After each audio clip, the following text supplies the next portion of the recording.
Sure. My name is Travis Clark, 49 years old, prior service, originally born in Virginia, the Appalachia, part of the Blue Ridge. Moved up here in early 2007. Been here ever since, call St. Louis home now. Um, Been through a lot of things. I think we all have, Definitely looking back, I can see where my addiction took me to probably a lot of unnecessary places. So, uh, classic self-sabotage over the years. Growing up, I had a pretty average, pretty normal childhood. I like to think, have to add into the equation, I was born to two addicts. So I guess that being said, I was still treated pretty good. I was shown love. I respect my late mother and father both very much. I feel like they did the best they could. Nothing I done is a result. They didn't make choices for me. I made my own choices. I accepted that a long time ago. Did they maybe have me around some things at an early age that I shouldn't have seen? Absolutely. But I knew, my father was my father and my mother was my mother. They loved me the best they could. Went to high school in Virginia. Had a high school girlfriend. Got her pregnant. This was in '94. So I'm living in, like I said, the Appalachia. Not a lot of work there. I was already, selling drugs, selling marijuana, selling pain pills, on cocaine. I didn't see much of a future for myself, her, or a child. So I decided to join the military. I joined the United States Army January 19th, 1993. I went to basic Fort Knox, AIT, Fort Lee, HVAC in Fort Hood, Texas. Experienced the whole military, everything the military has to offer, sometimes I wish I would have stayed in. But ultimately, I am where I am because I didn't. And there's not a whole lot I would change about my life today. So go to the, United States Army. After AIT, I had my first deployment was Bosnia. It was what it was. I don't really talk about that a whole lot. There's not a whole lot to talk about. It was what it was. But in the meantime, I lost my relationship with, my first significant other, I suppose you could say. So we have an estranged relationship. I come back stateside in '98. Started getting in trouble almost immediately. I developed a major prescription drug problem. I had a drug problem when I went in, but it was mostly marijuana and cocaine. Nothing I couldn't overcome at that point in time. But looking back, I definitely had a chemical imbalance. The seeds had been sown. It was there. Classic PTSD symptoms when I came home. I came home in the height of what they called the OxyContin Epidemic. They called it hillbilly heroin. Fell in with a crowd. Didn't take me long to find legal problems. We were robbing pharmacies, et cetera, et cetera. About 3 years, this persistently went on. And then in 2001, due, to robbing pharmacies, things of that nature, my mother, a couple other people had gotten some trouble. And the two main characters in this plot decided it was in their best interest to kill the people involved so that they wouldn't, long story short, my mother was murdered. She was given what's called a hot shot. I was there. It was very traumatic. Probably the hardest thing I've ever experienced in my life. But, that's where drugs had taken us.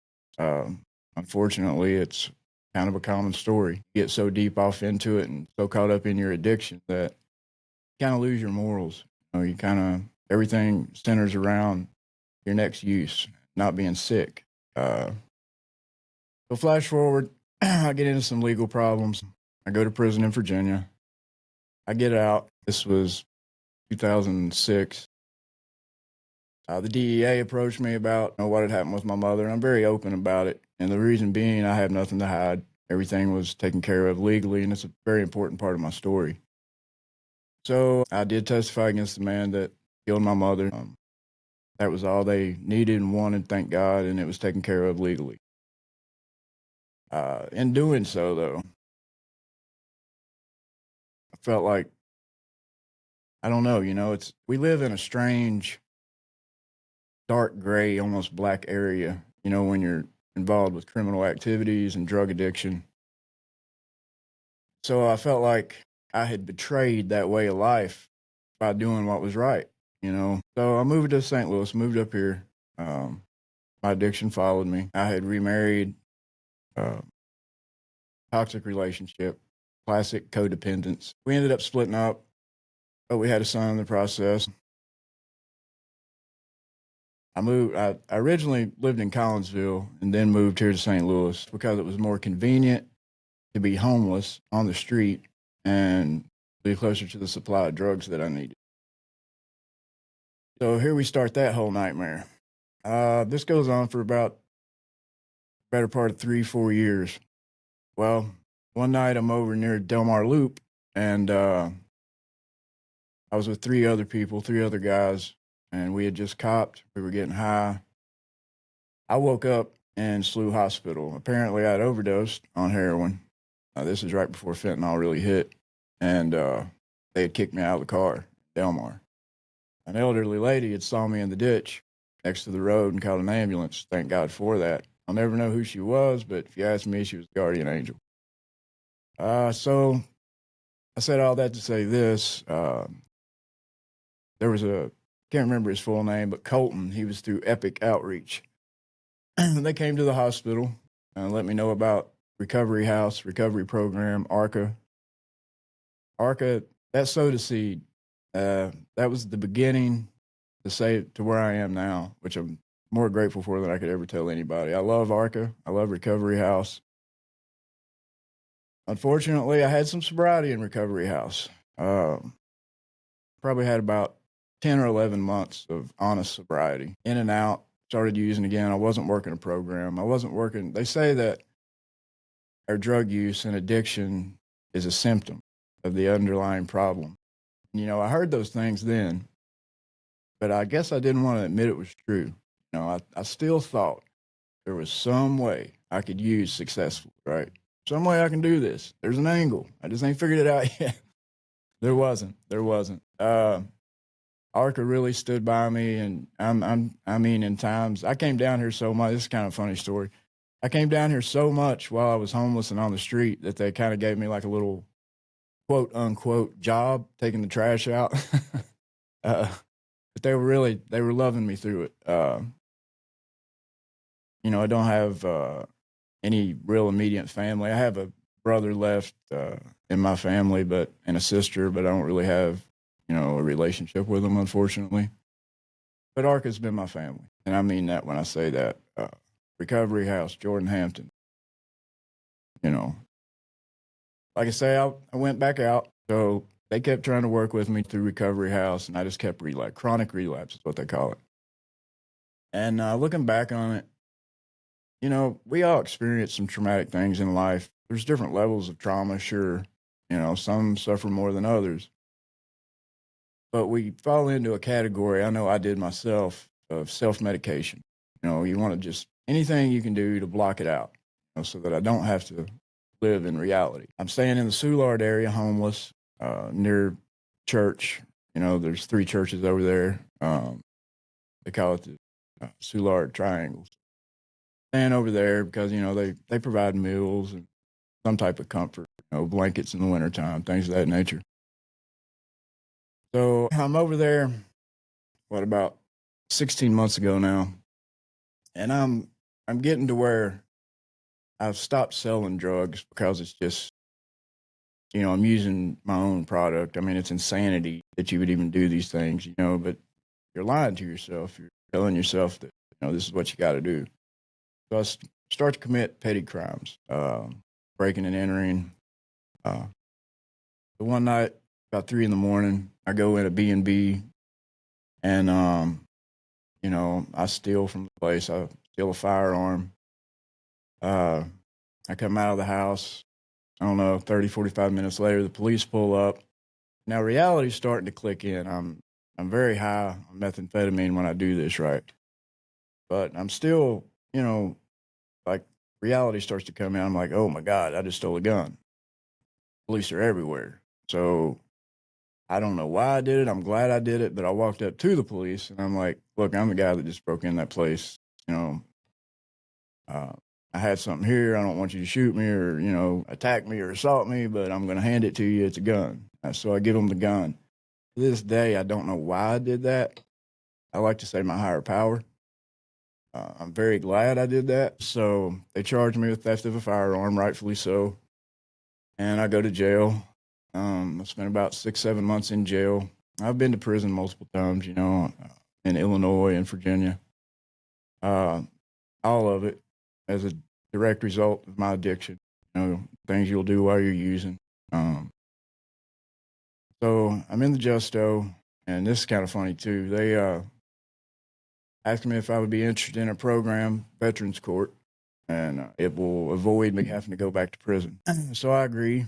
They set up a spot for me. They called Recovery House first. It didn't work out for some reason, so they contacted Recover. They said they would accept me. So I'm on the waiting list, and now I'm in jail. You'd do almost anything to get out of jail, you'd think, right? Well, that wasn't my case. I still wasn't done yet. So they released me. They get a taxi to take me from the jail to Recover, front door service. I mean, you can't screw that up. Well, I screwed that up. I got out.